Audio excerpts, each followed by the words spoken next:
This is a story of my 6-year-long stalker that literally stalked me for 6 years of my life. I guess he probably would have stalked me way longer, but he's, so, you know, RIP, I guess. I really don't know. You traumatized me, so burn in hell. When I was 17, I got a message on Instagram, and it was from this guy who literally looked just like Tupac, like looked like an impersonator. And let's just call said Tupac impersonator Carl. Carl messaged me and was like, "You are so beautiful, let me take you out to dinner." Of course, my 17-year-old self was like, "Period, Tupac. Yes, you can take me out to dinner." The only thing a guy my age had ever asked me to do was finger me in his mom's basement. So it was like, I'm being swept off my feet. Boy, was that a mistake. That was quite the mistake. I asked him how old he is, and he's like, "I'm 19, and I'm like, "Perfect, I'm 17. He's probably so mature. Like, he's probably so mature." So a couple days later, he picks me up in a brand new Altima, and I'm just like, what 19-year-old has a brand spanking new Altima?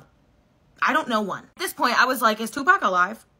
Is Tupac alive? When I tell you I was expecting to go to like a McDonald's, no. We went to a steakhouse. At this point, I'm kind of like confused because he looks his age. He looks 19, but he's spending money like he's in his mid-20s. So during the date, he tells me that he only pays for dates if he ends up liking the girl a lot. So I take this as a challenge because I have $12 to my name at this point, and I'm like, he needs to like me because this place is expensive. Baby, I'm pulling out the bells and the whistles. Tell me about your trauma. Tell me about your ex-girlfriends. Tell me about your life. How's your mom?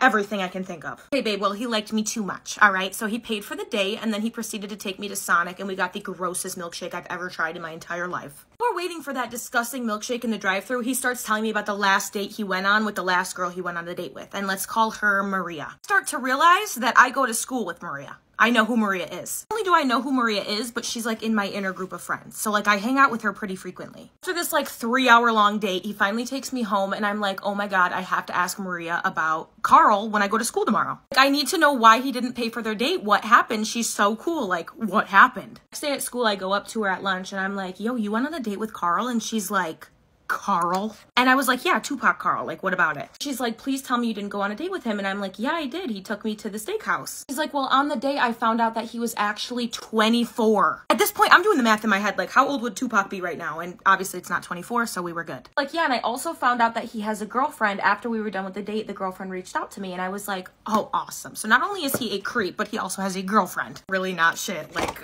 they are not. Honestly, I text him, and I'm like, you're literally a liar and a creep. Why would you lie about your age? And also you have a girlfriend. And then I just blocked him. You probably would think that would be the end of that, but it absolutely was not. I'm definitely gonna need a part 2. I'm so sorry.